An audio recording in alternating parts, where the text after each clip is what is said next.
तो जैसे वो चढ़े तो गोली शुरू हो गई। सो द फर्स्ट शॉट्स, जो लड़ाई बोलते हैं, वो लड़ाई शुरू हो गई। पहली गोली लगी चंचल को उसके सर के, वो चंचल वहीं खत्म। अब पहला first death by fire on Bilafond took place on the 23rd of June 1984। जिसने देखा उसके सर पे गोली लगी एंड ही डाइड।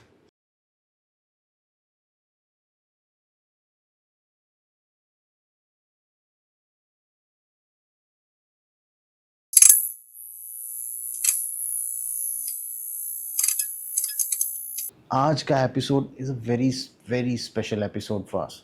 मैंने आप लोगों को प्रॉमिस किया था कि हम लोग आर्मी स्पेशल करेंगे, एंड टुडे जो गेस्ट हमारे साथ हैं, he is the one who won the Siachen glacier for us. He fought a war at 18,000 feet, जहाँ पे ऑक्सीजन लेवल सिर्फ 10% है।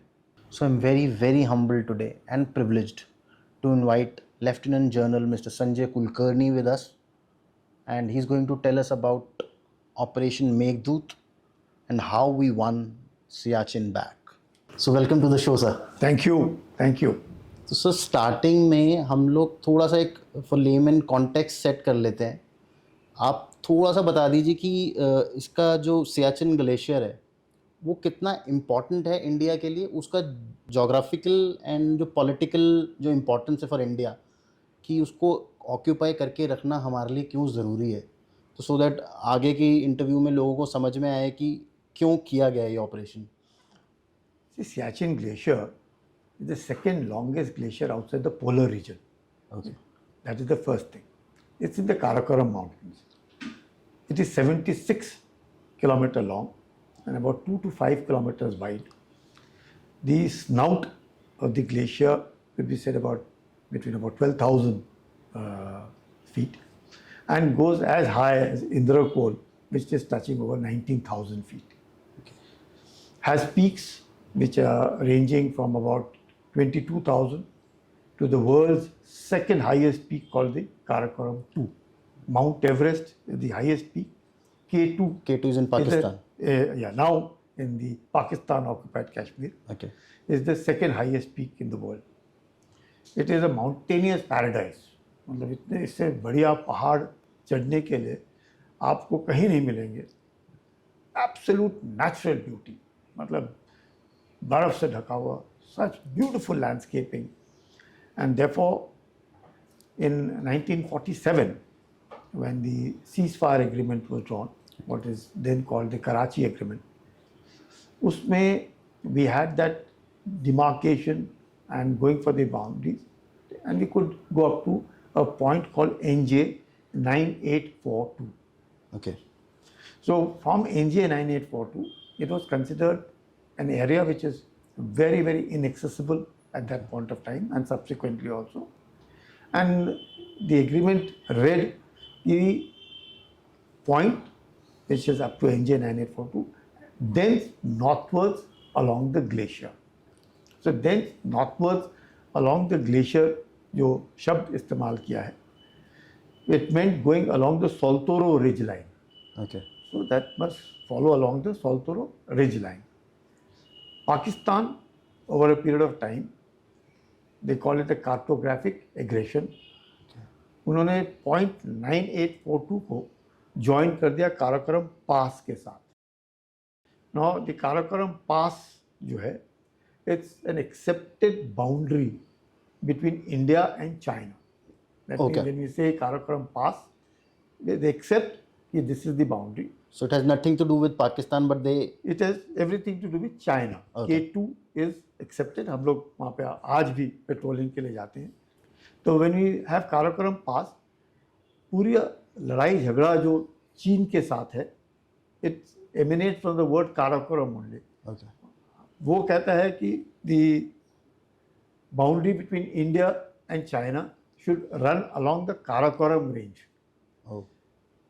We say no, it is the Kunlun range, a range which is further north of the Karakoram is the Kunlun range. So हमारा मानना है कि the boundary between India and China runs along the Kunlun range. And between the Kunlun range and the Karakoram range is the Aksai Chin. जिसके ऊपर already एक भारत और चीन के बीच में वॉर हो चुका है। 1949 से लगातार जो अनबन है वो है अक्साई चीन को लेकर के, जो भारत का हिस्सा है। लेकिन the demarcation, as I said, when we are interpreting, we are saying the boundary runs along the Kunlun, मतलब from Karakoram pass is the Kunlun आगे वाला। अब ये बोलते हैं काराकोरम रेंज। सो ये जो एक गैप हो गया। वैसे ही between when the NJ 9842 then northwards as per the Karachi agreement. Now Pakistan joins the NJ 9842 to Karakoram Pass. Now जब वो काराकोरम पास से उसको ज्वाइन कर देते हैं, now you find that moment they join it to Karakoram Pass, that means India, China and Pakistan will have a one common point of a boundary, which according to them will be Karakoram Pass, which is incorrect, which is not right. In 1963, Pakistan, to settle its boundary dispute with China, gifted a valley called the Shaksgam Valley. To China. Now this Shaksgam Valley is approximately about, say, 5,000 square kilometers of a valley, which is adjoining the Siachen Glacier. It is in 1963. Now this Shaksgam Valley जो चीन को पाकिस्तान ने gift किया है, which is part of the Gilgit Baltistan and part of the Pakistan occupied Kashmir, Pakistan ने चीन को तोहफे में दे दिया कि यह आप रख लो। China settled its boundary dispute with Pakistan.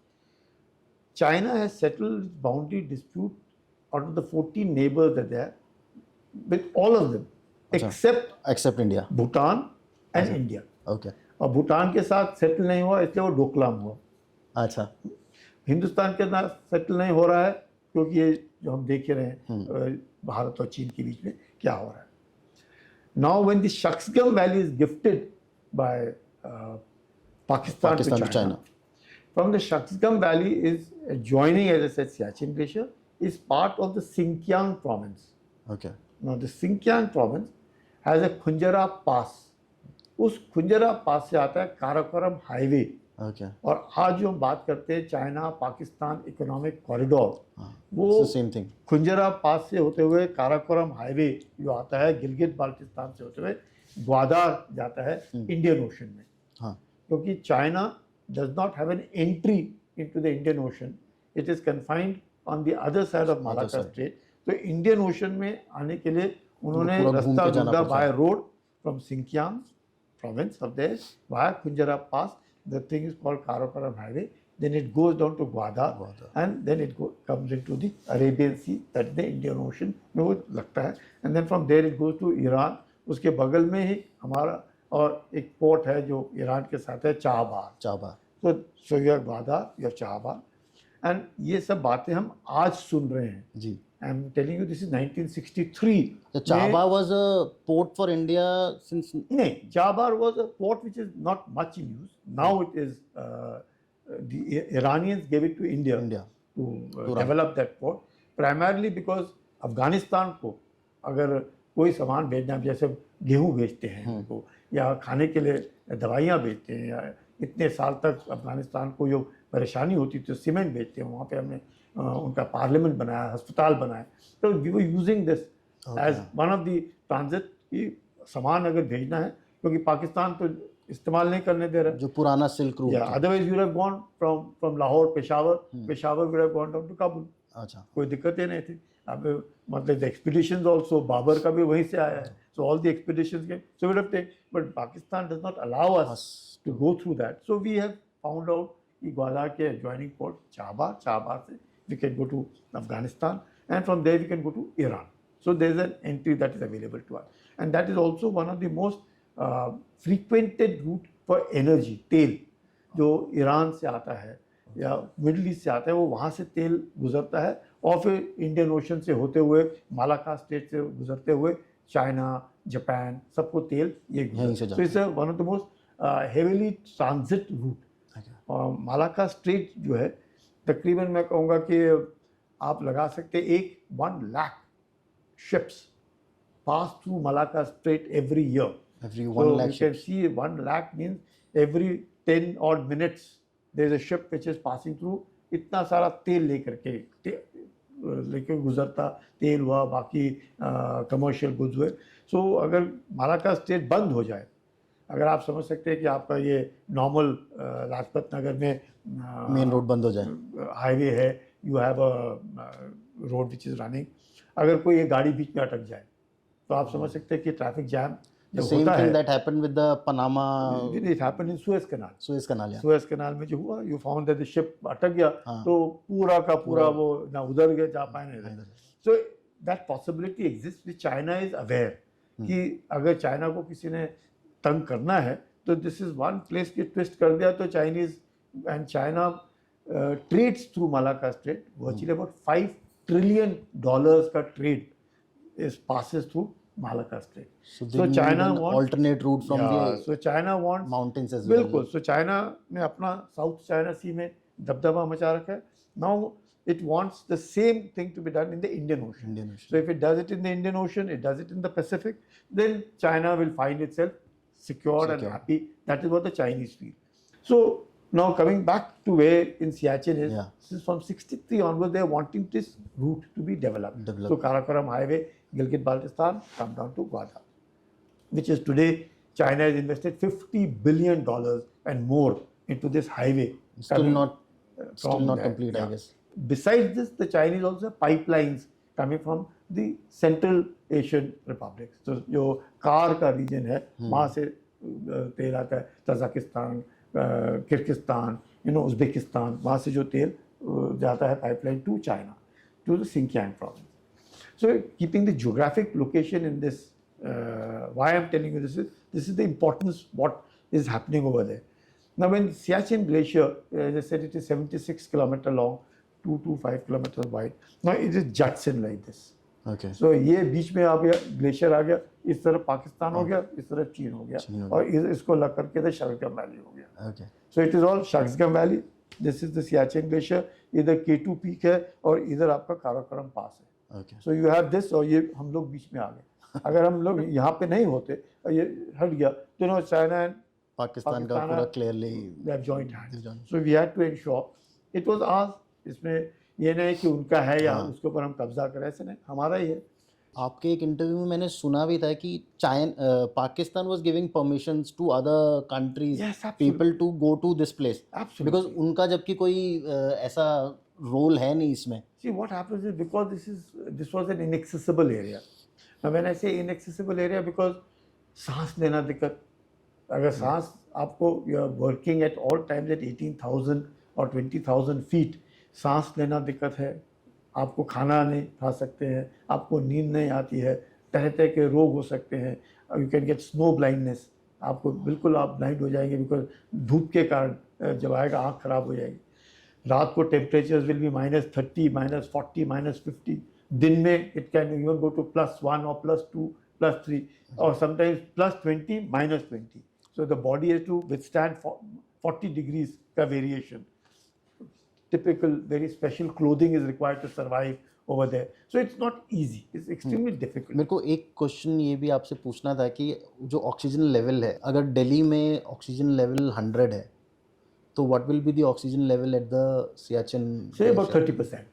30%. 30%. And what does 30% does to your brain? Yeah. Now, what does 30% do to the brain is, firstly, your thinking will, might get jarred. कि आपको Hallucinations भी normal सोचने में आपको दिक्कत आएगी, चलने में दिक्कत आएगी, सांस आपका फूलेगा. So that is why we too keep telling people कि भाई हाथ में सोटी, पेट में रोटी और चाल छोटी. अच्छा. अगर if you are ensuring that, फिर आपकी सांस लेने की रफ्तार और आपके चलने की रफ्तार इट शुड सिंक्रोनाइज. और सांस लेने में दिक्कत आ रही है. अब सांस जब लेने में दिक्कत नहीं, आपकी सोच में गड़बड़ होती है, आपको नींद नहीं आती है, आपको सर दर्द होगा, आपको तरह तरह के हाई ऑल्टीट्यूड डिजीज होंगे, आपके फेफड़े में पानी आ जाएगा, आपकी मौत हो जाएगी. तो it is all very rapid. The health deteriorates very rapidly and you have to acclimatize. To help sustain survive you have to acclimatize. के लिए सिविलियंस को तो सर लद्दाख में ही प्रॉब्लम हो जाती है. कई बार अभी तो कंपलसरी कर दिया टूरिज्म में भी कि यू विल नॉट ये आप हवाई जहाज से उतरे और घूमने के लिए निकलने बंद कर दिया। उन्होंने कहा कम से कम आप 2 दिन अपने होटल में रहेंगे, अपने आप को ठीक संभाल और फिर चलेंगे, बिकॉज बॉडी जो है इट टेक्स टाइम टू। हम लोग तो उससे भी ऊपर की बात कर रहे हैं। अगर ऐसे ही होता तो हेलीकॉप्टर्स में बैठ करके सब माउंट एवरेस्ट चढ़ जाते कि माउंट एवरेस्ट पे उतर जाओ, हम माउंट एवरेस्ट पे चढ़ गए, क्योंकि जो भी माउंट एवरेस्ट में हवाई जहाज से उतरेगा वो तुरंत ही मर जाएगा। So in keeping in that of the Siachen glacier, because it is also water, पानी की जो है, इसके बाद लड़ाइयाँ होंगी पानी के लिए, because all the water resources and the water source is the Tibetan प्लेटो।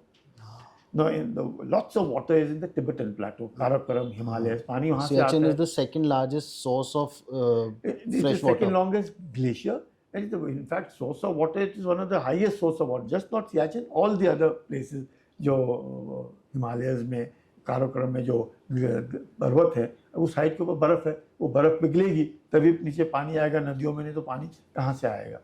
सो जैसे आप कह रहे थे, for many years Pakistan was sponsoring foreign expeditions without anybody getting to know of it.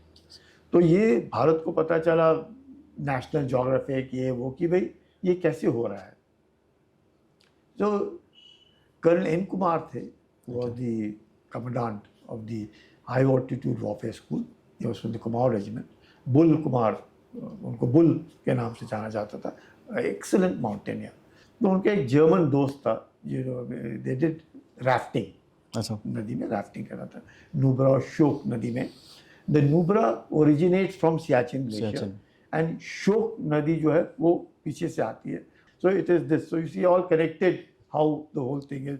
आप गलवान बोलेंगे तो अभी आपने गलवान सुना है, क्या हुआ काफी नाम, correct, you know what is happening in Sinkiang, you know the Karakoram highway, you know the China Pakistan economic corridor, you know the interest of China in Gilgit Baltistan. All this kind of is a very complex issues that are happening over there.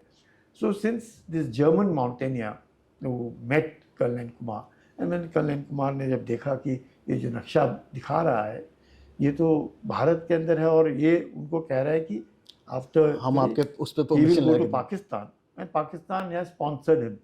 He said how Pakistan has sponsored you, ये तो ही realised कि कुछ गड़बड़ है। तो ये obviously general Raina chief of the army staff थे Kumaon regiment के, वो भी कुमाऊं रेजिमेंट के। तो उन्होंने उनको जाके बताया कि ये मेरा दोस्त है, ये तो पाकिस्तान से जा रहा है, ये तो इलाका तो हमारा है।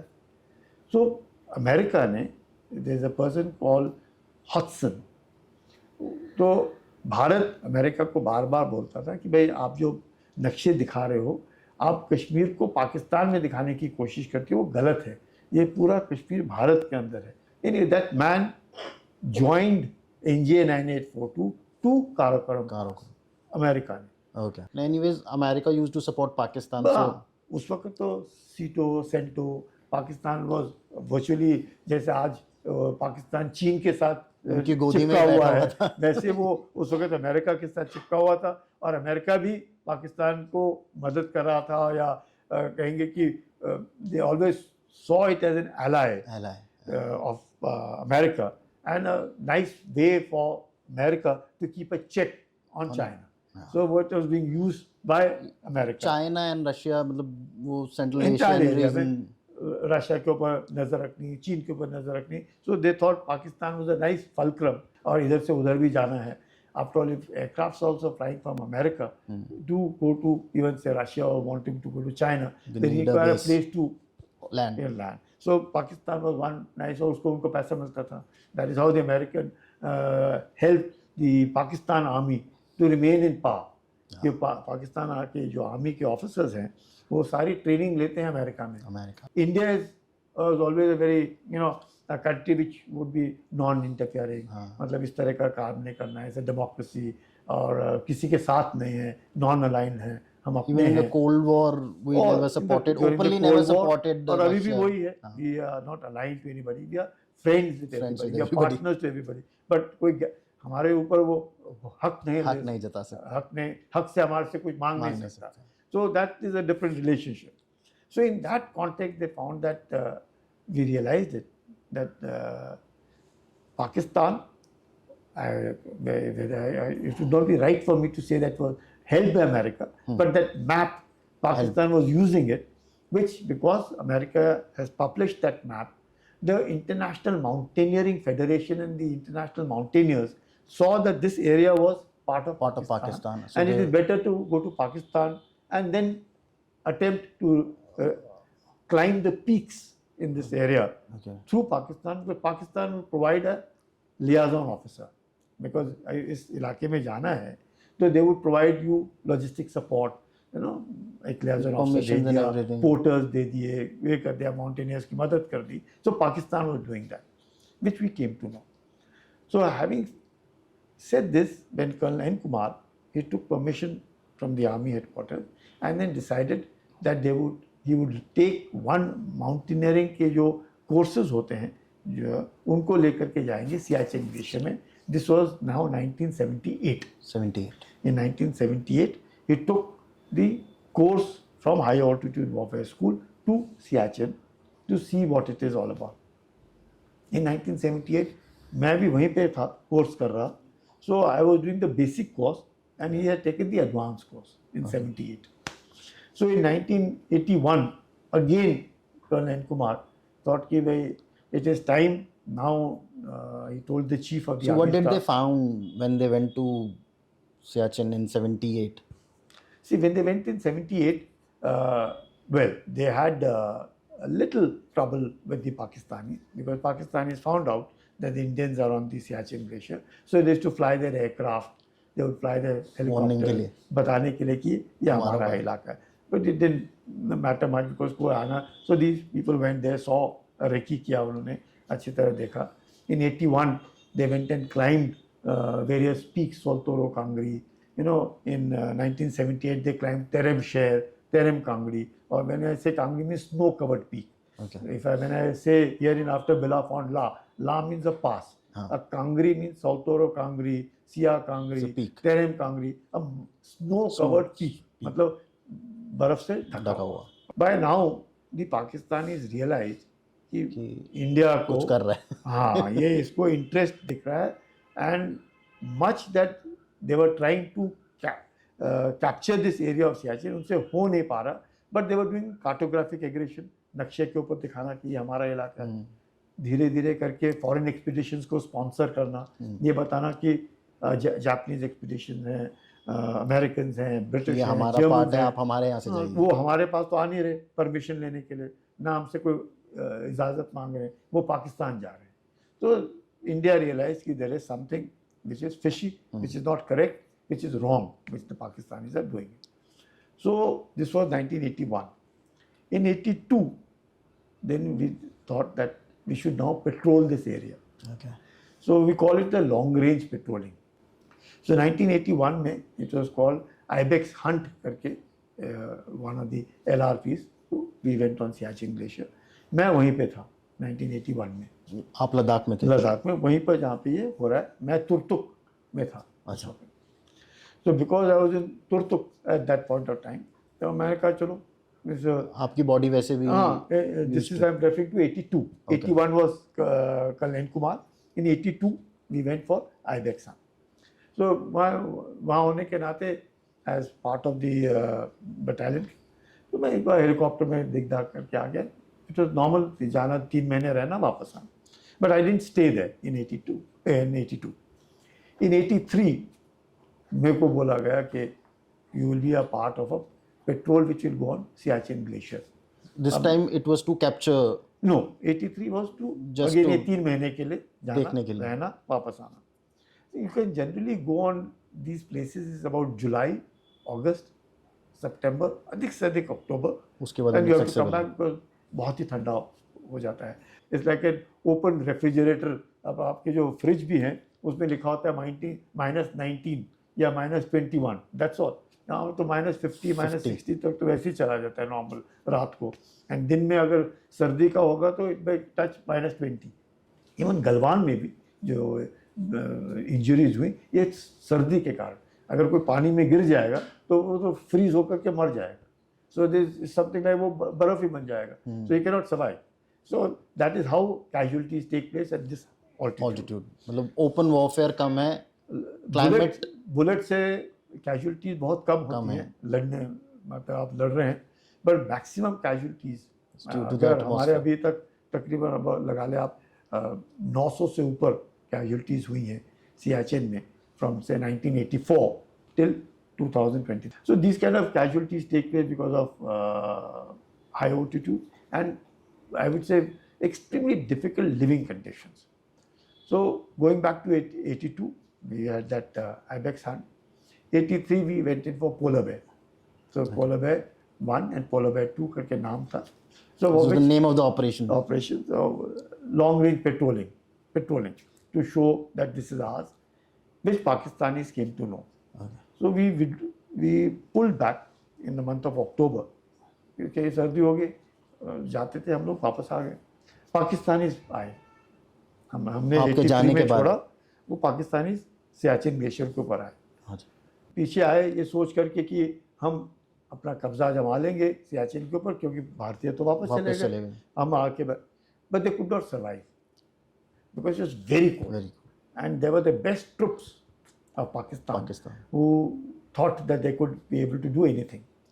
Now these troops had one common factor कि इनका लीडर या एक होता था मुशर्रफ जो बाद में प्रेसिडेंट बना पाकिस्तान का, he was the SSG का, he is from the SSG, though he is an artillery officer but from SSG and commando type, you know. He was leading the he was not leading at this time, he was at this time posted in the MO, उनका जो planning directorate होता है operations का, उसमें वो posted था.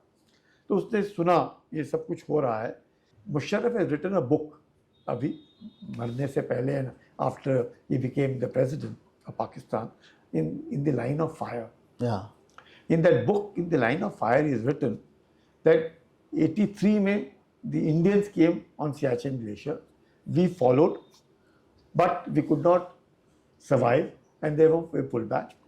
And in 1984, they wanted to come and occupy the glacier. But the Indians were already there.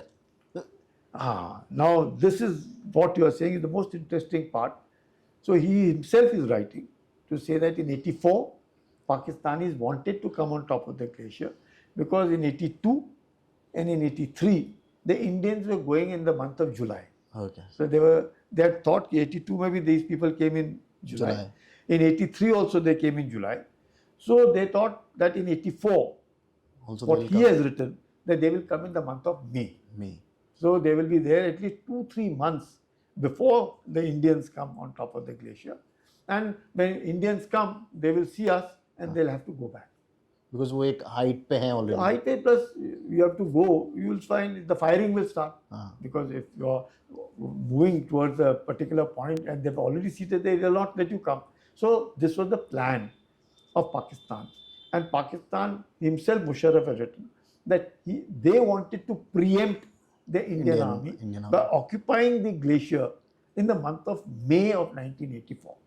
Okay. So he admits that India preempted them by occupying the glacier on the 13th of April 1984. So just a few days before. Now they had plans that they would also wanting to come earlier. They were also wanting to come even before that. But their corps commanders told them कि in 83 हमारे टिक नहीं पाए और वापस आ गए, ये मर जाएंगे, ये नहीं रह पाएंगे हमारे लड़के, कोई फायदा नहीं है. So they said, then what do we do? So Pakistan went to Europe to buy the mountaineering equipment which is worn on Mount Everest. Story मैंने पढ़ा है that the same supplier was supplying to Indian army. बिल्कुल, वो उन्होंने सोचा जो mount Everest चढ़ने के लिए जो इक्विपमेंट डालते हैं, जैकेट डालते हैं, अंदर के इनर्स डालते हैं, टोपी पहनते हैं, गॉगल, जूते, ट्राउजर, सब कुछ वो खरीदेंगे, क्योंकि वो इक्विपमेंट जो है वो -30 -40 डिग्रीज में आदमी को बचा लेता है. Nice small oxygen cylinder, and वो खरीदेंगे तो हो जाएगा. So they picked up, I am told something like 500 sets, 500. They were planning to send 500 soldiers. 500 soldiers का सेट्स उन्होंने खरीद करके सारा यूरोप में खरीद लिया. ना ये हमें कैसे पता चला कि ये ऐसे किया? So when we were to go, हमारे प्लानिंग में जो भी हमने जाना था, yet we had not decided what day to go. So General Hoon was the co-commander in Srinagar. he was the lead on the. So he was in Hawes also, he knew. So he said, if we have to put our troops there a little earlier, then they would require proper equipment. And he would go to Europe to buy it. So when he went to Europe to buy the equipment, nothing was available. So he said, ये कैसे हो गया? He said, नहीं, वो पाकिस्तानी आकर के खरीद के ले गए सारा. हम तो बना रहे हैं उनके लिए और बना रहे हैं, क्योंकि माउंट एवरेस्ट पे 500 आदमी थोड़ी चढ़ते हैं, उसके लिए तो बहुत कम चाहिए, और ये तो बहुत महंगा इक्विपमेंट है. उस वक्त each jacket used to cost something like, साल में अगर उनके 30-40 सेट्स भी बिक गए तो. these jackets are made from absolutely feather.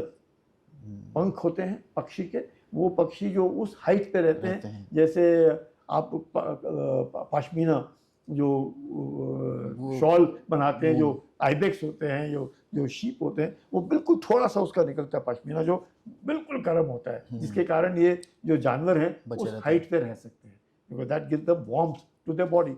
So these kind of jackets to be got from there, they found that everything has been already bought by Pakistan. So obviously that alerted the Indians. वो कुछ कर रहे हैं planning. Pakistan is up to something, and where will they use this equipment? उन्होंने गर्मी में तो कर रहे हैं, राजस्थान में तो लाने नहीं है.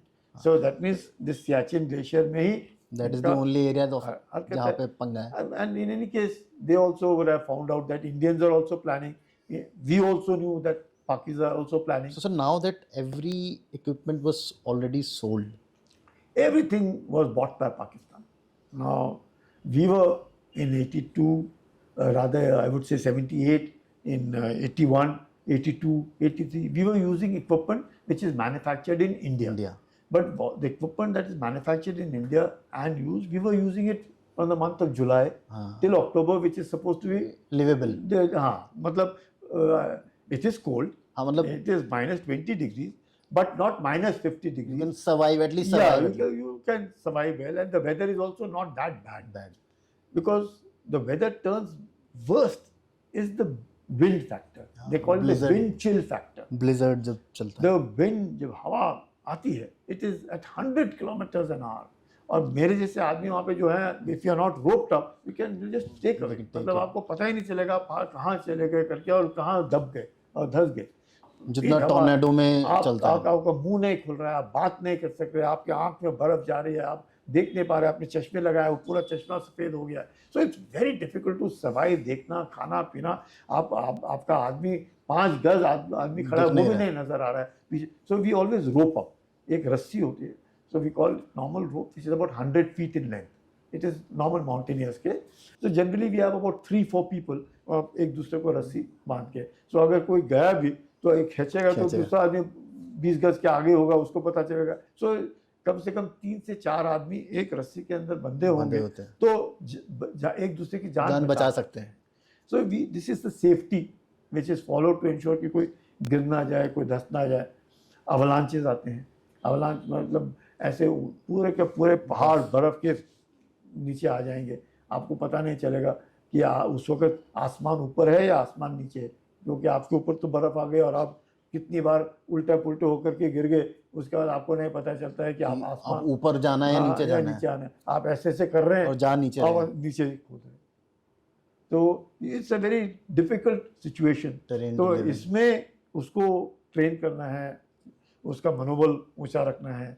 He should be able to survive over there, fight over there, plus be able to be with everybody. So under these circumstances, so obviously Pakistanis ने सोचा कि हिंदुस्तानी भी नहीं आएंगे इतने, वो तो जुलाई में आते हैं, हो सकता है इस साल मई में या जून में आ जाएंगे. Now they didn't know that Indian Army will come on the 13th of April 1984, उनसे पहले. So without equipment from the now equipment की जो बात की आपने, बहुत अच्छा सवाल पूछा. बिकॉज पाकिस्तान ने तो खरीद लिया. और इंडिया के पास उन्होंने अब नया ऑर्डर प्लेस किया, उनको बोला भाई मेरे को चाहिए, तो उन्होंने बोला हम बना देंगे आपके लिए, तो वक्त लगेगा, हमको 2-3 महीने लगेंगे बनाने के लिए, और आपको भी 250 सेट भी चाहिए तो वक्त तो लगेगा हमें बना. मैंने कहा ठीक है, आप बनाना शुरू करो. आपको आश्चर्य होगा, we are launching our operation on the 13th of April, और ये इक्विपमेंट आया 12 अप्रैल की शाम को 5 बजे. So there was no time to even check it.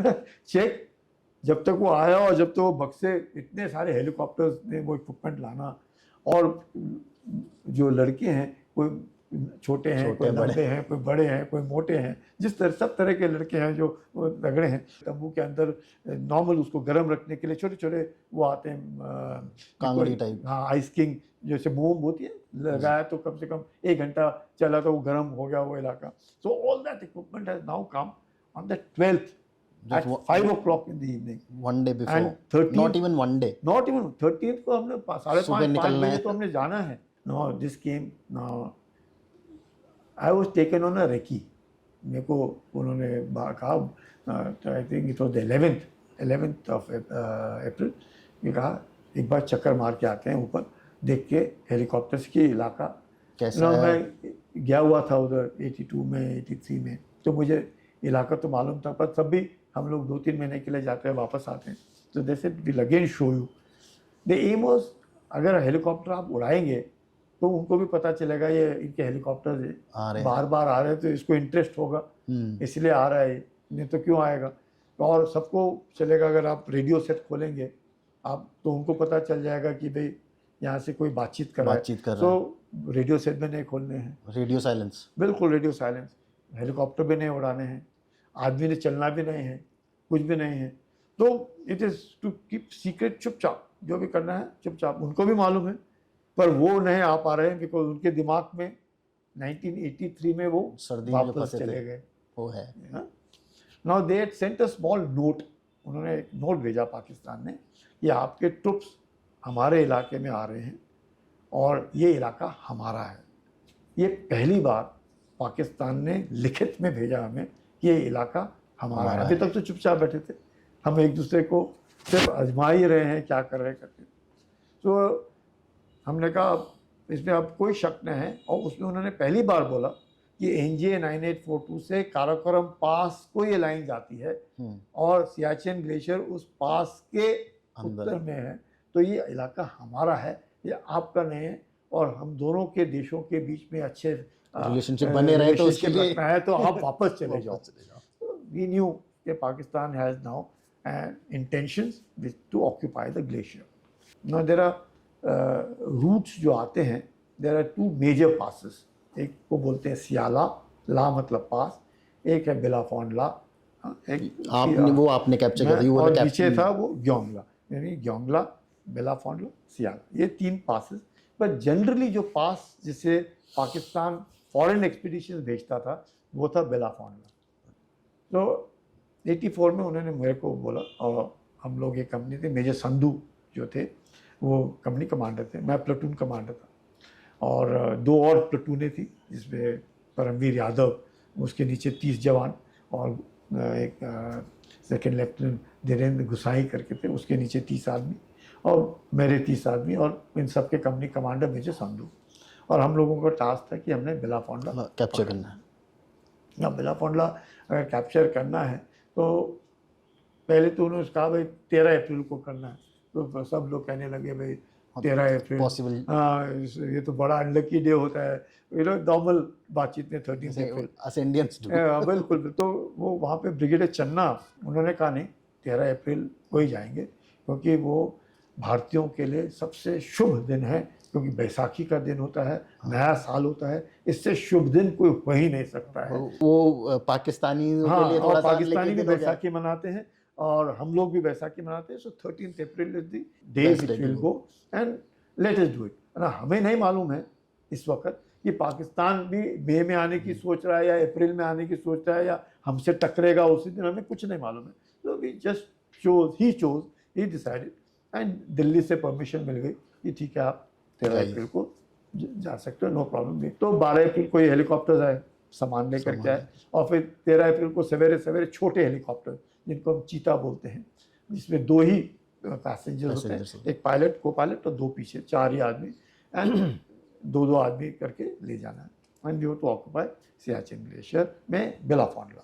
जब 13 तारीख को सवेरे गए तो पायलट बोला कि मैं तो लैंड नहीं करूँगा, क्योंकि नीचे मुझे पता नहीं चल रहा है कि बर्फ़ जो है तो हार्ड है या सॉफ्ट है, और क्रेविसेस हैं, कहीं ऐसे ना हो मैं हेलीकॉप्टर लैंड करूं वो क्रेविस में जाएगा और क्रैश हो जाए। नीचे ही चला जाएगा, तो we will not take this risk.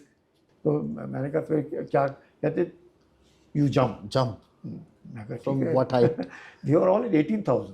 No, like helicopter was how high was? Helicopter से at that point of time it is flying at least about 300-400 feet ऊपर उड़ रहा है, पर कोई जंप करने के लिए तो नीचे आएगा नीचे वो आएगा। ऐसे। पर मैंने कहा ठीक है जंप तो कर देंगे, that is not a problem. पर मैंने कहा मैं भी जंप करूंगा, मैं भी अगर तो जा मैं भी धंस गया तो आपको एक और ऑपरेशन लॉन्च करना पड़ेगा मुझे मेरे को बचाने के निकालने लिए। के लिए। सो आई सेड बिकॉज मैंने तो इलाका देखा था, so that was my biggest advantage Okay. as a officer. Yeah, I had seen the area. So you told him where you मतलब can land. yeah, there was no fear of the unknown. Hmm. I knew कि ये बिलाफोंडा है, ये glacier है, यहाँ पे इलाका ठीक है, ठीक। यहाँ पे क्रेविसेस हैं, जो भी मेरे दिमाग में 83 का मैप आना था। जाना था वो it was still fresh in my mind. So I told him I said no problem, we can jump. And helicopters का क्या होता है, when the helicopters come down, it वो सफ़ेद जो बर्फ़ होती है वो उड़ जाती है, तो उस हेलीकॉप्टर पायलट को कुछ नज़र नहीं आता है, वो वाइट आउट हो जाता है। तो he told me you jump. I said okay I jump. What will do, मेरे सीट के नीचे एक आटे की बोरी थी छोटी सी, मैंने कहा पहले मैं उसको फेंकता हूँ ऊपर से, और अगर वो धंस गई तो समझेंगे कि गड़बड़ है, फिर दूसरा इलाका देखेंगे। अगर ऊपर ही रही मतलब वो सख्त है, कोई दिक्कत नहीं, मैं कूद जाऊँगा। उसने, मैं जब फेंक के उसने देखा कि ऊपर ही है, आटे हैं, धसी नहीं है। So he said okay no problem. तो फ्लाई करते हो होवर किया और नीचे आ गया, ये वाज होवरिंग ओवर इट, उसने खोला, आई जंप टक करके वो नीचे। And then I told the pilot ठीक no problem you can land. जो बाकी हेलीकॉप्टर्स पीछे आ रहे थे वो ये सब देख रहे थे, वो ऊपर ही चक्कर लगा रहे थे। तो they knew कि कहाँ लैंड करना है। The success of this is very important, then only the others will come and land or will go back, whatever. So when they saw that I land किया, I could take out, देखा मैं, I showed him by jumping over there, ये सब ठीक है, not worry, you can land. So then he landed. और जो दूसरे हेलीकॉप्टर ऊपर घूम रहे थे उन्होंने देखा ये ठीक है, तो वो उड़ के चला गया, फिर वो लैंड किया, फिर तीसरा लैंड किया। तो ऑल दैट धीरे धीरे करके। बट ये जो मेरा रेडियो ऑपरेटर था, ये मुझे नहीं लगता 15-20 मिनट भी हो, ये बोला सर मेरा सर दर्द हो रहा है।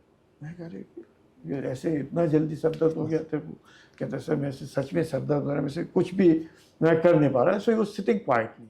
अब हेलीकॉप्टर वापस गए हैं, अब वो उनको आने के लिए भी 45 मिनट लगेंगे। तो मैं देख लिया कि ये 45 मिनट में ये अब हालत खराब हो जाएगी। हाँ, ये डिसओरिएंट हो गया है, अब ये मकरा नहीं है, सच में है। और वी कुड मेक आउट कि नहीं तो जोश इतना थ्रू था, अचानक ये ऐसे कैसे हो गया। आई टोल्ड हिम, ऐसे डोंट वरी, जो अगला हेलीकॉप्टर आएगा उसमें तू वापस चले जा। तो इसे सर मैं तो रेडियो ऑपरेटर तो हो जाएगा, हम भी संभाल लेंगे, you go, don't worry about it, जब ठीक हो जाएगा वापस आ जाना। High altitude when you lose height, आदमी वैसे ही ठीक हो जाता है। कई लोग जब पहाड़ चढ़ते हैं 17,000-18,000 पे, वो इंसोम्निया, नींद नहीं आती है, और फिर बड़बड़ाने शुरू करते हैं। आपको लगेगा पागल हो गया, कुछ भी बोलना शुरू कर देगा। मैंने कई स्टोरीज सुनी है on top of mount Everest and all, people start seeing other people जो वहाँ नहीं है। हाँ, नहीं है वो, मतलब वो बड़बड़ा रहा है, कुछ बोल रहा है, क्या कर रहा है, मतलब वो अपनी ही धुन में। तो बेस्ट हम लोग क्या करते हैं, उनको हाइट नीचे ले आते हैं। मतलब अभी वो 18,000 पे और वो उसका बड़बड़ शुरू हो गया है, मतलब समझ लो कि ये उसका दिमाग, जो आप पूछ रहे थे ना ऑक्सीजन की कमी का क्या होता है, ये एक ऑक्सीजन की कमी के कारण उसका दिमाग नहीं काम कर रहा है, तो वो कुछ देख रहा है, ही इज हेलुसिनेशन बोलते हैं। So is hallucinating. So is hallucination जो होता है वो उस हाइट्स पे होने लगता है, so start losing Heights, so he becomes okay. Now this boy, when he started, we sent him down. Now we were 29. Okay. And we started off at 30. So within the very first day only, and within the first hour only you became 29. So about 11 o'clock, the weather turned very bad. Okay. मतलब सोच भी नहीं सकता। मैं भी गया, पहले गया हुआ हूँ मैं उधर 83 में। बट आप 2 महीने लेट जाते थे। That was the thing. I had gone in month of July. This was April. And April when I went there for recce, ठीक था। सवेरे हम लोग गए, ठीक था। हम लोग उतरे, ठीक था। But about 11 o'clock, suddenly the weather turned bad. एकदम मतलब बर्फ ब्लिजर्ड्स वजह बर्फ गिरनी शुरू हो गई और तूफान के माफी। तो कैंप्स वगैरह भी सेटअप नहीं हुए? ओफ कैंप क्या, हमने उतरे ही थे, मतलब 11 बजे तक तो हम लोग अपना इकट्ठे हो रहे हैं। अच्छा, the new tent could take only 2 people, मतलब एक में 2, हाँ। अधिक से अधिक जवान को हम 3 डाल देंगे, क्योंकि हम अपना जो राशन पानी थोड़ा बहुत लाए हैं एक तंबू में उसको डाल दिया, एम्यूनेशन है उसमें रख दिया, और एक तंबू में 3 जवान घुस गए। मैं और मेजर संधू एक में, छोटा सा बिल्कुल, मतलब ऐसे 2 सो सकते हैं बस, और उससे ज़्यादा जगह नहीं है। वो कप टेंट छोटे छोटे सफ़ेद रंग के।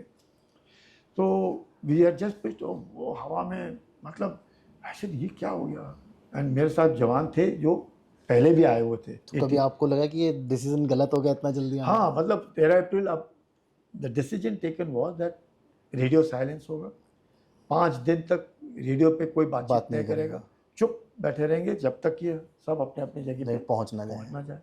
और ये तो पहले दिन ही हो गया। मैंने अभी हम लोग बेलाफोंडला से थोड़े पीछे हमको उतारा था, तो we have to still walk up to Bilafond La and occupy Bilafond La, so we are little behind Bilafond La, तो वो चलना है। पहले दिन तो ये हालत हो गई, तो we were not able to move only. Second day I thought we will move. When we were moving in the second day, waist deep, मतलब पूरा का पूरा मैं धस रहे अंदर, तो बस कोशिश करे पर नहीं हो पा रहा है। रोप अप है जिससे कि कोई गिर ना जाए, कोई हादसा ना हो जाए करके, वेरी डिफिकल्ट टू मूव। वो थर्ड डे जब मैं बेलाफोंडला जा रहा था, बोले वापस आ जाओ। मैं कहा क्या हो गया? बोले वो जो रमेश है उसके मुंह से झाग आ रही है और वापस आ। रमेश मेरे साथ 83 में भी था, अच्छा माउंटेनियर था, पर he was not with me on that day. तो मैं क्या देखा, जब उसके पास पहुंचे मैं कहा ये तो गया, तो गुजर गया। अरे मैं कहा good mountaineer of mine would come in 83 is already dead. मैं क्या ये, अब आई टोल्ड मेजर संधू, मैं कहा ये तो लड़का तो गुजर गया है, because he is no more, I can make out he is no more, now he has to be sent down. पर तीसरा ही दिन है, हमको आदेश है कि 5 दिन रेडियो सेट बंद रख, बोलना नहीं है। मैं कहा तीसरा ही दिन है ये, तो ऐसे अगर इसको रखते हैं तो एक तंबू में 3 जवान सो रहे हैं या 2 सो रहे हैं। मैं कहा इसको तंबू में रखना और दूसरे को रखना वो अभी ठीक नहीं है, मुश्किल हो जाएगा। इसको बाहर रखना, मैं कहा ये तो दिल नहीं मानेगा। मैं कहा रेडियो सेट खोलते हैं और नीचे बता देते हैं कि रमेश गुजर गया और आप कुछ करो। तो जैसे हमने नीचे मैसेज दिया कि ऐसे से हो गया, अब 29 थे, 30 के 29 थे, 29 के 28 हो गए, ये तो अभी शुरुआत ही हो रही है। हमने कहा चलो, तो हेलीकॉप्टर आया, जैसे मौसम खुला हेलीकॉप्टर आया और इसको लेकर के गया ना। His body had become stiff, मतलब ऑब्वियसली इज अ नॉर्मल, ऐसे ही बर्फ में स्टिफ हो गए। इन दैट हेलीकॉप्टर बहुत ही उसको ढकेला, वो हेलीकॉप्टर नीचे लगा। तो जैसे हमने खोला ना, वी वर ये देख करके then we started moving to Bilafond La. जैसे हम बेलाफोंडला पहुँचते हैं, पाकिस्तान का हेलीकॉप्टर सामने, देखो जैसे ही हमने रेडियो सेट खोला उनको पता चल गया कि ये तो पहुंच गए। इतने नज़दीक से कौन बात कर रहा है क्योंकि हम लोग तो ऊपर बैठे हुए हैं, तो उनको भी, उन्हें भी मालूम तो चला है कि हिंदुस्तानी कुछ कर तो रहे हैं, तो वो नहीं कर पा रहे। हम लोगों ने कर दिया जैसे भी कर रहे हैं, हम बैठे हुए हैं उधर। और उसने देखा उनका हेलीकॉप्टर यूँ, और हम 18,000 पर हैं। अब उससे ज़्यादा ऊंचा हेलीकॉप्टर उड़ता नहीं है, 18,000, 18,500, 19,000 तक जाएगा, तो वो तो पास में ही नज़दीकी है, दिख रहा है हमें। तो वो पायलट की नज़र और मेरी नज़र एक दूसरे को हम देख रहे हैं। पायलट के साथ जब हमारी नज़र मिली, ही टुक अ यू टर्न, और that means now they knew that Indian army is there. The Indian army has occupied. A little later, maybe a day or 2 after that, I saw a white crow. A white crow, which came and was flying in our direction. I had seen similar crow in my earlier this thing also in 83. So when I saw that crow, I knew that this crow has followed somebody, because this crow will not be alone in such a huge area. Then he would not get anything to eat. So how would he eat it? So obviously alerted I was, and sure enough, By the 27th of April, the Pakistanis fired the first shot. Without warning. With Their or any weapons, small arms पे गोली चली तो I knew these people were somewhere बगल में ही है ये. और जब हमने देखा, so there is a place called Ali Brangza करके, जो टर्न होता है glacier, so I could see छोटे tents. So these people were now, हम लोग ऐसे ऊंचे में हैं and they are नीचे कहीं बिल्कुल ऐसे एक कोने में, but they had come. So now they knew कि उनको, if you now read again Musharraf की अगर आप किताब पढ़ें, they are about एक और या 1.5 दिन में वो ऊपर आ सकते हैं, बिकॉज दे एकदम ही नीचे बैठे हुए हैं, स्कार्दू में बैठे हैं. It doesn't, for us it takes about 6 to 7 days. अगर हम पैदल चलें, camp 1, camp 2, camp 3, camp 4, camp 5, फिर अपने अपने जगह में पहुँचेंगे. So it's a very long journey. Each camp 1 दिन लगता है. ओके. माउंट एवरेस्ट जब आप क्लाइंब करते हैं, 3 कैंप्स आते हैं, वही मैं बोलने वाला था. Camp 1, camp 2, camp 3, summit. Everest summit, बिल्कुल. सो इधर काफ़ी लंबा है. नाउ उसको मद्देनजर रखते हुए when we saw that now this the first contact with the enemy now was on the 27th of April के आसपास कांटेक्ट हो गया. उनको मालूम है हम ऊपर हैं, हमें मालूम है वो नीचे हैं. Now this is the problem. Now when we are on top of this thing अल्लाह हुआ, so the first attack which the Pakistanis launched. By now, Musharraf had become a brigadier. मैं आपको बता रहा था कि वो कर्नल थे, उनके एमओ ब्रांच में काम, तो अभी तक वो ब्रिगेडियर बन गए थे. एंड अब वो उस एसएसजी को कमांड कर रहे थे जिसके ऊपर, इसलिए सब्सिक्वेंटली जो उन्होंने खुद जो हमले किए और करवाए, वो बाना सिंह के वक्त, जिस बाना सिंह को जो पहला परमवीर चक्र मिला 1987 में, those were the attacks which were launched by Musharraf in as a commander. So he has been fighting in India since तब से, मतलब 80s. उसके जो दिमाग में है कि मैंने हिंदुस्तानियों को यहाँ से डिसलॉज करना है. It is very difficult. पहाड़ों में एनीबडी हु ऑक्यूपाइज हाइट, जो ऊंचाई पकड़ ले, उसको वहाँ से हटाना बहुत नाम डिफिकल्ट है. वो तभी हट सकता है अगर वो सोता हुआ पाया गया. नहीं तो if you are alert, there is no question कि anybody can dislodge you from there. For this I knew it because हमारा तो काम ही वही है. Indian army did it in Kargil, नीचे से ऊपर जाके. Absolutely, I'll tell you now the Kargil story after that connected to Siachen. Now in 82 also we saw, 83 also, 84. Now it was, अब गोली तो चली गई है. So on 23rd of June 1984, this मेरा सेंट्री था चंचल करके, तो उसने कुछ हरकत देखी. He was on top of बेलाफांडा. उसने नीचे देखी कि कुछ काले काले पत्थर थे नहीं, ये कहाँ से आ गए और हिल रहे हैं, एक जगह से दूसरी जगह जा रहे हैं. तो उसने, जो दूसरा सेंट्री घूम रहा था, उसने उसको बताया कि वो जो काले पत्थर थे नहीं, कुछ आ गए और हिल भी रहे हैं. कुछ हरकत हो रही है नीचे. नीचे मतलब काफ़ी नीचे है. And they have to climb at least about 500-600 गज अच्छा, ऊपर चढ़ना है. 500-600 गज ऊपर चढ़ना बहुत डिफिकल्ट इतना आसान नहीं है. तो he knew he saw it. So he told that chap, he said दुश्मन नज़दीक है, नीचे है. So that chap came to me. उसने सवेरे, हर 1 घंटे में उसने बोला, सवेरे आया मेरे पास 4 बजे के आसपास. उसने कहा साहब दुश्मन. मैं दुश्मन कहाँ से आ गया? चंचल ने देखा है कुछ हरकत हो रही नीचे. मैं कहा कि सब अपने अपने मोर्चे पकड़ लो पहले तो. अब मोर्चे वहाँ पे it is not like a conventional मोर्चा. बर्फ़ के अंदर हमें खुदाई करनी है और बैठे हुए हैं. तो अब तकरीबन जो सवेरा होता है ना, सवेरे फर्स्ट लाइट पे पाकिस्तानी देख रहे थे वहाँ से कि उन्होंने सोचा वो हमको सरप्राइज़ करेंगे. वो सरप्राइज़ तो ख़त्म हो गया क्योंकि हमारे सेंट्री ने देख लिया था. उसने देखते तो जैसे वो चढ़े तो गोली शुरू हो गई. सो द फर्स्ट शॉट्स, जो लड़ाई बोलते हैं, वो लड़ाई शुरू हो गई. पहली गोली लगी चंचल को उसके सर के, वो चंचल वहीं ख़त्म. अब पहला first death by fire on Bilafond took place on the 23rd of June 1984. जिसने देखा उसके सर पे गोली लगी एंड ही डाइड. बाकी 2 को, एक को पाँव में लगी, एक को हाथ में लगी. So we were now alert. और हमने फिर उनको मारना शुरू किया बिकॉज अब चढ़ना है उन्होंने ऊपर. फर्स्ट ओपन वॉर ऑन, बिल्कुल ऑन बेलाफांडा. लड़ाई शुरू हो गई बिकॉज अब उसने तो ऊपर चढ़ना है ना, मैं तो बैठा हुआ हूँ. मेरे को तो सांस लेने में दिक्कत नहीं है ना. मैं तो बैठा हूँ सर, अब उसने ऊपर आना है, ऊपर भी आना है, ऊपर से फायरिंग भी अगर मैं उसको आवाज़ भी तू आ जा तो क्या मतलब, I can hit him straight on the head. सो लड़ाई तो शुरू, पर वो वहाँ से फिर जब उनको पता चला ये अब यहाँ कोई पे चांस नहीं मुश्किल है, ये सब अलर्ट है, they all took a U turn और वापस चले गए। Now Chanchal, what he did on the 23rd of June 84, अगर आप देखें 23rd of June 1984 में चंचल और first battle of Bilafond, and 23rd of June 1987 में परमवीर चक्र मिला बानाको लड़ाई में, और टॉप ऑफ बेलाफोंडा, ये ऊपर है, कैद आजम पोस्ट बोलते थे, आज जिसको हम बाना टॉप बोलते हैं।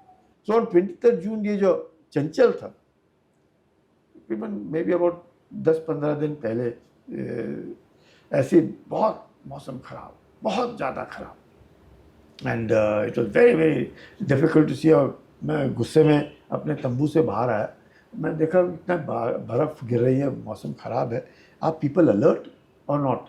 तो मैं इधर देखा, मैं कहा कोई दिख नहीं रहा मुझे, ये कहाँ चले गए करके। So I went, no orientation at that time to, आप गलत ना हो जाए करके, आई पुट टेलीफोन लाइन हमारे पास जो होती है केबल, JWD बोलते हैं उसको, काले रंग की होती है, तो एट इज़ वेरी स्ट्रॉन्ग। तो एक जगह से दूसरी जगह अगर 100 मीटर भी जाना है, वो तार बिछी हुई है, अगर आप उसको पकड़ लो और उसको पकड़ के चलो, तो आपको मालूम है मैं इधर से उधर तक ही पहुँचाऊँ, कहीं गलती से मैं कहीं और ना घूम हो जाऊँ, बिकॉज डायरेक्शन का कोई आइडिया नहीं है, सफेद totally white out condition, you can't make out, आप इधर हो उधर हो क्या। So best is to hold that, then you can go to places and know what it is. तो मैं चल रहा था, मैं देखा एक ऐसे माउंट, जैसे मैं गुस्से में मैंने उसको एक लात मारी, मैं कहा पता नहीं आज लड़के कहाँ चले गए। उसमें देखा चंचल। पहाड़ों में क्या होता है, जब बर्फ़ ऐसे गिरती है ना, वी वेयर अ पोंचो, सफ़ेद रंग का होता है, और आप बैठ जाओ ऐसे तो आप गीले नहीं होते, वो पोंचो जो है वो बर्फ़ ले लेता है, एंड इट बिकम वार्म, वो गर्म हो जाता है बिकॉज ऑफ इग्लू इफेक्ट। हाँ, इग्लू टाइप बन जाता है बर्फ़ आप, और आप चुपचाप ऐसे में, और फिर ऐसी नींद भी आती है, बिकॉज द बॉयज थका होता है सवेरे से शाम तक, कुछ ना कुछ कर रहा है, पर वो 1 घंटे में वो ड्यूटी भी दे रहा है, तो वो लगे। अब उसका जो बड़ी है वो थोड़ी दूर पे बैठा है, वो भी नहीं दिख रहा है, वो उसको नहीं दिख रहा है, वो इसको नहीं दिख रहा है, because the weather is so bad. तो मैं कहा Chanchal you have to be alert, तो अगर ऐसे हो गया, कहते नहीं साहब, मैं समझ गया कि चलो, you know at that height when you are sitting at 18,000 plus, किसी के साथ आर्ग्यूमेंट करना, ये करना अच्छा भी नहीं लगता है, because you have to take your team along. कोई बात नहीं, कोई बात नहीं, बी अलर्ट। माइंड यू, उस लड़के का आप देखो, जज्बा देखो, जोश देखो। एक उसने मेरे से टुकाई खाई उस दिन, उसी ने बचाया हमको 23 जून, वही खड़ा था, उसी ने दुश्मन देखा। सवेरे वो 3 बजे से 4 बजे तक की उसकी 1 घंटे की ड्यूटी है, उसने ध्यान दिया, बैठा नहीं, मौसम खराब हो गया कैसे, ही अंडरस्टूड कि भाई मुश्किल हो जाएगा, इंडियन आर्मी का। मतलब उसने, अगर वो लड़का अलर्ट नहीं होता 1 घंटे के लिए 3 से 4 जब वो हरकत कर रहे हैं, और तो आप समझ सकते हैं वो ऊपर आ जाते जी, फिर वो अनप्रिपेयर्ड पकड़ सकते थे। बिल्कुल। तो his alertness help all of us, and we are alert. हम मोचे में आ गए, फिर उसका तो हम लोग ऊपर थे, अब हमको कौन डिसलॉज कर सकता है। फ्रॉम 1984 से आज 2023 है, पाकिस्तानियों ने कितने हमले किए, मुशर्रफ के नीचे भी हमले किए, उसके बाद भी हमले किए। अब तकरीबन 2004 के बाद सीज़ फायर है, तो गोलियाँ नहीं चलती हैं सियाचिन के ऊपर, बिकॉज पाकिस्तान के भी बहुत सारे लोग उन्होंने एक्सेप्ट कर लिया दैट वी कैन नॉट, मौसम के कारण उनके भी उतने ही 1000 लोग मारे गए। अगर हमारे इस तरफ घायल हुए हैं और मरे हैं, तो उनके उसके तरफ भी उतने ही, उससे ज़्यादा ही हुए हैं, क्योंकि उनको ज़्यादा तकलीफ होती है ऊपर आने में। मुशर्रफ क्योंकि उसका इंचार्ज था, वो उसके दिमाग में था कि मैंने हिंदुस्तानियों को सबक सिखाना है, इन्होंने मेरे को हराया कैसे, इन्होंने सियाचिन में मेरे होते हुए कैसे किया।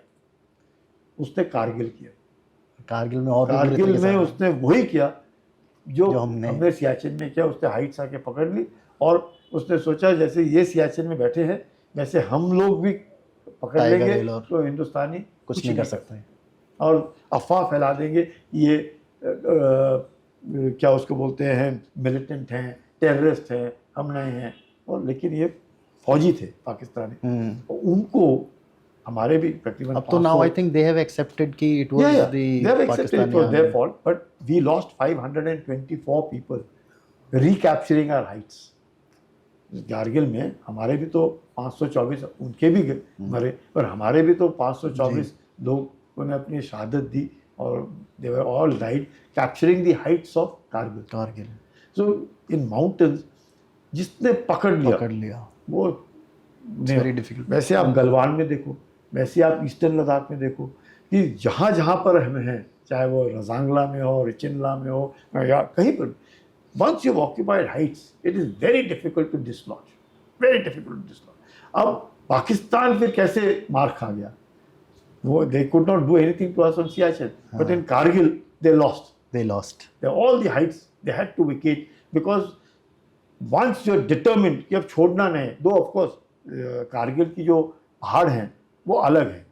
पहाड़ कारगिल में पत्थर है, तो बहुत बड़े बड़े पत्थर हैं. they gave you a cover. Very difficult. They came and occupied because winters में हम लोग वेकेट करते थे, पोस्ट वो भी करते थे, पर धोखा दिया उन्होंने. They came and occupied, चलो वो कहानी अलग. But the fact remains, Musharraf lost twice. उस वक्त ब्रिगेडियर था.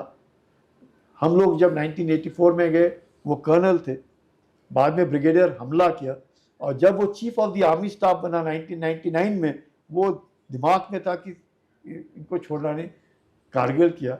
और बाद में जब वो प्रेसिडेंट बना तो वो वाजपेयी जी के साथ आकर के वो आगरा टॉक्स में बात करने की कोशिश कर रहे थे. सो सोच ये जो पाकिस्तानी की है कि किसी ना किसी तरीके से इनको दबा के रखो इनको, because Pakistan has not reconciled after what has happened to them in 47, 48, 65 और 71 में तो बिल्कुल 94,000 PW तो सेकेंड वर्ल्ड वॉर में किसी को नहीं हुए जितने पाकिस्तान ने सरेंडर किए. इतने ज़्यादा लोग सरेंडर, 94,000 तो बहुत बड़ा होता है. और हार हो गई इतनी, कई कंट्रीज की इतनी आर्मी भी नहीं जितनी सरेंडर हो गई. Absolutely. So the entire army was, फिर जियाउल हक कि we will bleed India with 1,000 cuts. Then they thought they had become nuclear, they could do whatever they wanted to. Then they fear कि भाई हिंदुस्तानी जो है वे कर नहीं पाएगा once we occupy the heights. So this feeling of Pakistan एक कि भारत को किसी न किसी तरीके से हराना है और भारत को ही हमारा दुश्मन है. This is what is very difficult now because Pakistan is our enemy, there is no doubt. Pakistan uses terrorism as an instrument of state policy, no doubt. Pakistan is in thick shambles economically, militarily, diplomatically, politically खत्म. Plus Taliban उनको परेशान कर रहे हैं. वो सोचते थे कि वो तालिबान के साथ हो जाएंगे, इनका तहरीक तालिबान, पाकिस्तान परेशान. ईरान के साथ भी उनके रिलेशंस कुछ अच्छे नहीं हैं. in deep trouble. But Pakistan has a nuisance value. That nuisance value is China now. China uses Pakistan.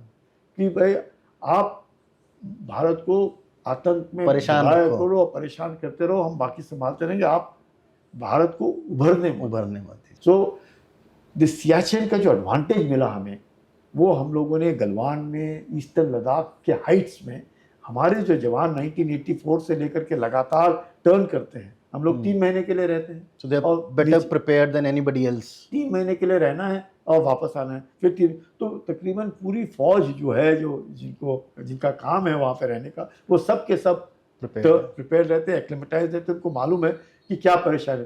ये सोच, ये जो सिखलाई हमने पाई सियाचिन के बाद और लगातार, वो ईस्टर्न लद्दाख में भी काम आई, अरुणाचल में भी काम आ रही है. और चीन बैकफुट पे इसलिए है क्योंकि उनके जवानों को आदत नहीं है और हमारे जवानों को आदत है कि इस हार्डशिप, क्योंकि कितना भी आप कर लो, आफ्टर ऑल आदमी है, the man behind the gun that matters.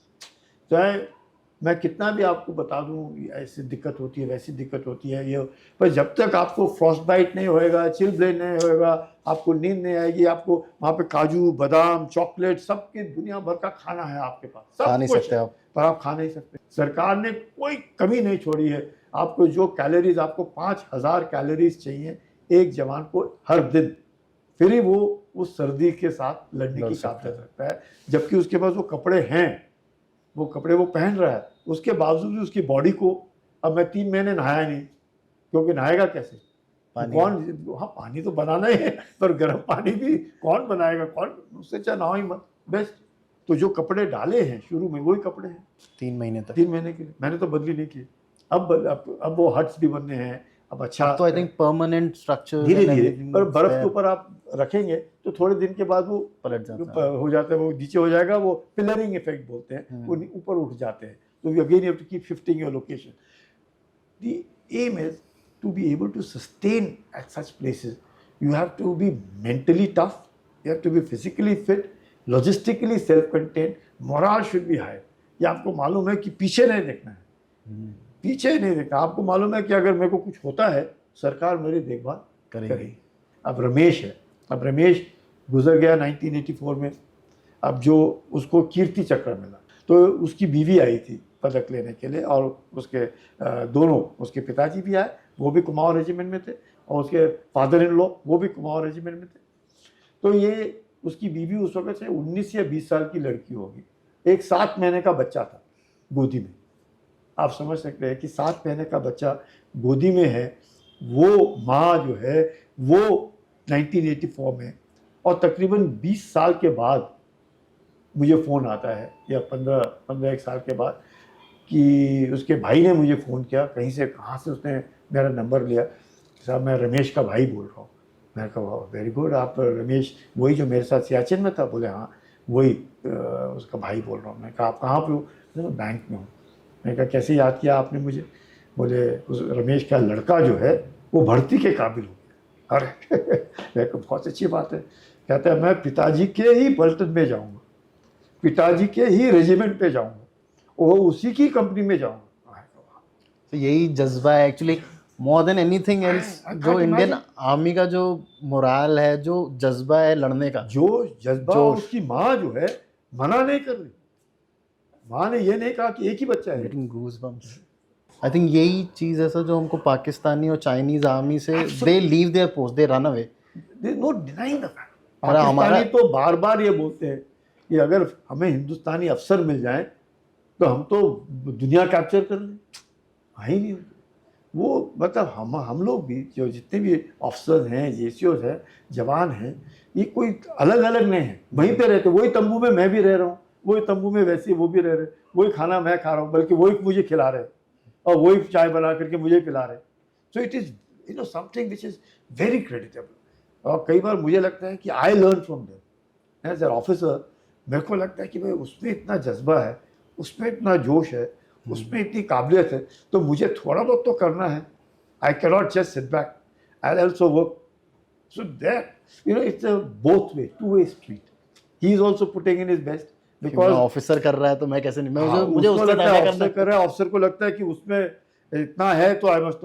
And I can't imagine कि 15 साल के बाद किसी का भाई मुझे फोन करे कि लड़का भर्ती कि के लिए लड़का इसका बड़ा हो गया है, रमेश का भर्ती करना। अरे वाह! मैं कहा आप पक्का भर्ती होगा, इसमें कोई शक ही नहीं।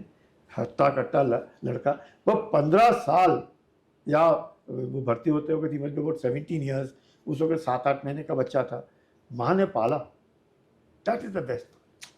देखो माँ ने पाला, बड़ा किया, ये नहीं कहा कि फौज में मत जाना। I feel that this is the strength of the Indian army. This strength is what takes us. Sir वही टेक केयर ही है, क्योंकि पाकिस्तान लोग तो मना कर दिया कारगिल के टाइम पे कि हमारे सोल्जर्स भी नहीं है। मैं आपको पाकिस्तान का बताऊं, 1978 की बात है, मैं तंगधार में था। कुपवाड़ा से आगे जगह है तंगधार करके, जहाँ पे किशन गंगा बहती है, और मुजफ्फराबाद जिसको बोलते हैं, the capital of Pakistan, occupied Kashmir उधर। सो मेरा जो पोस्ट था, I could see that Muzaffarabad मेरे नीचे था, वो किशन गंगा के साथ साथ। तो नया साल था, तो उनका आदमी आया कि बंकर पे खड़ा हुआ, बोले आप अपने कंपनी कमांडर को बुलाओ। मैं इधर था, मैं कहा कौन आया है? तो बोले साहब हमारा कंपनी कमांडर आएगा। मैं कहा पिछले 3 महीने से तो मैंने तेरा कोई कंपनी कमांडर नहीं देखा, कौन आ रहा है? बोले साहब हमारा कंपनी कमांडर आज आया है, और नया साल है तो हमारे सबको मुबारकबाद देने के लिए आए। यू कैन वेल इमेजिन कि उनके जो कंपनी कमांडर हैं वो 2-3 महीने में एक बार अपने पोस्ट को मिलने के लिए आते हैं, और आप वहाँ स्टेशन हो परमानेंटली। एंड हम जैसे वहीं पर जवानों के साथ ही रहते हैं, सो दे न्यू। और वो जब चले जाते थे, टेल अस कि साहब आपके साहब लोग तो आपके साथ रहते हैं, हमारे साहब लोग तो पीछे रहते हैं, अभी आते हैं। एक हादसा वो पानी मांगने के लिए आए, उसका पोस्ट ऊपर था, मेरा पोस्ट नीचे था, और 3 झरने थे, 1 2 3, और वो झरनों सबसे नीचे वाला झरना मेरा, बीच वाला जो झरना है वो दोनों ऊपर वाले और मैं पानी ले सकते थे, ऊपर वाला झरना उनका है। अब उस साल ऊपर वाला झरने में जम पानी गया। कम हो गया अच्छा। और ख़त्म हो गया, तो बीच वाले झरने में समय था कि भाई सवेरे वो लेंगे, शाम को हम लेंगे, बीच में कोई नहीं लेगा, तो अपना बीच वाला भी झरने में पानी खत्म हो गया। मेरे वाले नीचे वाले जो झरना था उसमें पानी तब भी टप टप टप टप आ रहा था, तो बैरल लगा रखा था हमने 200 लीटर का, तो सवेरे लगाओ शाम तक वो भर जाता। तो मेरा जो पोस्ट है उसके लिए पानी काफ़ी होता। तो वो आया, वो ऊपर से चिल्लाया कि साहब मेरे को पानी चाहिए, मेरे पास पानी नहीं। मैं कहा आपको पानी चाहिए, आपको पानी नहीं तो आप अपने कंपनी कमांडर को बोलो, वो बंदोबस्त करेगा, आप मेरे पास क्यों आ रहे हैं? आपके पास पानी नहीं है, मैं अपने जवानों की देखभाल कर रहा हूँ। बगैर किसी झिझक के वो ऊपर से नीचे आया, कहता देखा आप जाएगा, देख लोगे, आप मुझे गोली मार दो पर मैं आपसे पानी चाहता हूँ। वो आया नीचे, पत्थर था, मैं बैठा, मैं कहा आप साहब आए, अच्छा हुआ। मैं कहा आप क्या लोगे, चाय लोगे, आप क्या खाओगे? बोले साहब मुझे कुछ नहीं, मुझे पानी पिला दो। मैं कहा चलो पानी भी पियो। मेरे पास सिगरेट का पैकेट था, मैंने उसको सिगरेट का पैकेट दिया। मेरे पास टॉफ़ियाँ थी जेब में, मैंने उसको टॉफ़ी खिलाई। मैंने कहा आप खाइए जाए। मैं कहा तो गलत बात है, मैं कहा मेरे पास भी जवान है, वो पानी हमारे पास भी लिमिटेड मेरे को भी है, और आप ऊपर हैं और आप ऊपर से नीचे आ रहे हैं और मेरे से पानी मांग रहे हैं, तो चलो फिर मीटिंग हुई, दोनों के बीच में बातचीत हुई। जैसे भी कहने का मतलब कि पाकिस्तान के जो अफसर हैं वो अभी भी अपने जवानों के दूर रहते हैं और डिस्टेंस है, कोई कनेक्टिविटी नहीं है, इसलिए दिक्कत आती है उनको। भारत में वैसे नहीं है, भारत में सारे अफसर जैसे जवान एक जैसे खाना, एक जैसे पीना, एक जैसे रहना, सबके साथ बातचीत करना, and that is what makes the difference. You know when you stay one, you eat together, you live together, you will fight together. क्योंकि जवान भी जो है एक इलाके से आते हैं, जैसे मैं अभी कुमाऊँ रेजिमेंट का हूँ, मेरे जवान कुमाऊँ से आते हैं, अहीर है हरियाणा से आते हैं, तो तकरीबन एक गाँव से ही तकरीबन उसको भी मालूम है कि अगर मैंने पीठ दिखा दी तो पूरे गांव में तो मेरी बेइज्जती हो जाती है। मेरे गांव में, मेरे घर में कोई पानी नहीं पिएगा अगर खबर लग गई कि ये तो पीठ दिखा दी। हाँ, and that is what keeps them motivated, that is what keeps them going, that is what inspires them. और कोई काफिर नहीं होता है, सब कोई जज्बे जोश के साथ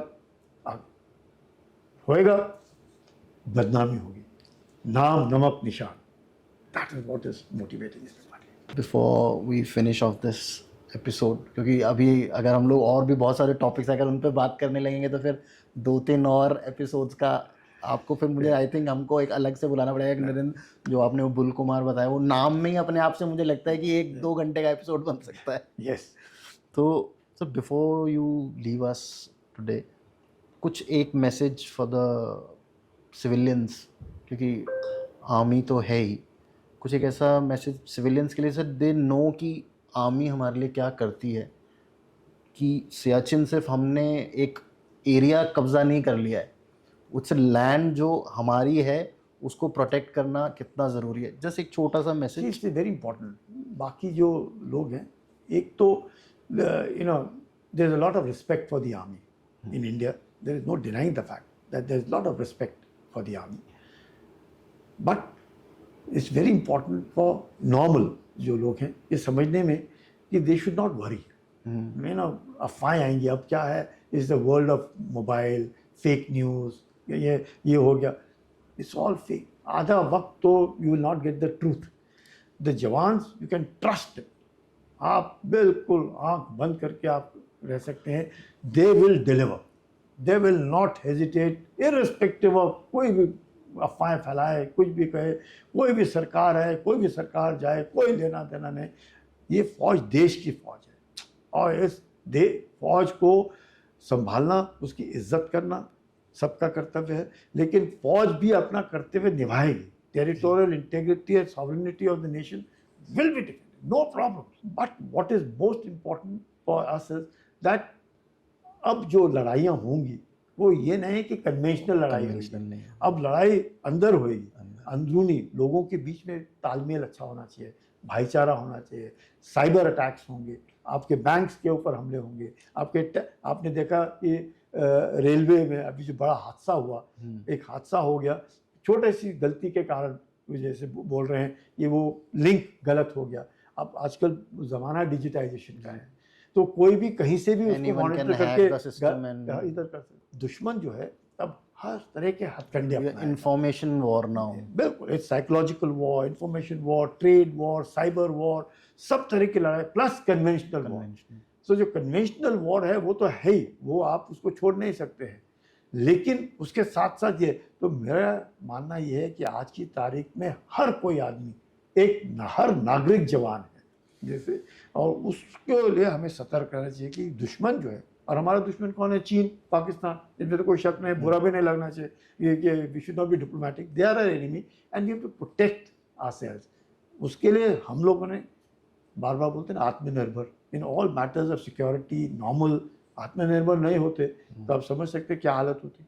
प्राइम एग्जांपल है पाकिस्तान। बिल्कुल, क्या बिकॉज दे वर श्रीलंका में क्या हुआ आपने देखा कि श्रीलंका के पैलेस में जहाँ राष्ट्रपति रहे उसके अंदर लोग घुस गए। क्यों घुसे? which you cannot imagine in India. So you see all these kinds of things, और में बावजूद भी अगर हमारा देश टिका हुआ है और तरक्की कर रहा है, we should be grateful and for which we should all work together. हम लोगों के बीच में जो अंदरूनी अनबन हो सकता है, परिवार में भी अनबन होता है, तो वो अनबन तक ही रहना चाहिए, परिवार के अंदर है, उसको दूसरे ने उसका दुरुपयोग और इस्तेमाल नहीं करना चाहिए, और आपसी लोगों को भिड़ाना नहीं चाहिए एक दूसरे की। और हम लोग शायद भारतीय जो है कभी कभी विक्टिम्स बन जाते हैं इसके प्रोपेगेंडा में आने के। So we should be careful. Otherwise अपने देश में चाहे जवान हो चाहे ऑर्डिनरी नागरिक हो, I think we are tremendous potential, बहुत potential, and we wish you the new generation the very best. And I bet you कि मैं जब मरूंगा तो देश बहुत आगे चला गया होगा। I will die with lot of pleasure, कोई रिग्रेट नहीं है मरने के लिए, बिकॉज मुझे मालूम है अपना देश बहुत तरक्की करेगा, किया भी है। तो we have seen India progressing and it has progressed, it will progress and it will progress. बहुत दम है इस देश में। So thank you so much for coming. Thank you. Hopeful कि हम लोग दोबारा बहुत जल्दी बैठे ताकि और भी बहुत सारे जो टॉपिक्स हैं जो मिस हो गए आज, थैंक यू वेरी मच, पूरे करें। Wish you all the very best. जय हिंद। थैंक यू, जय हिंद।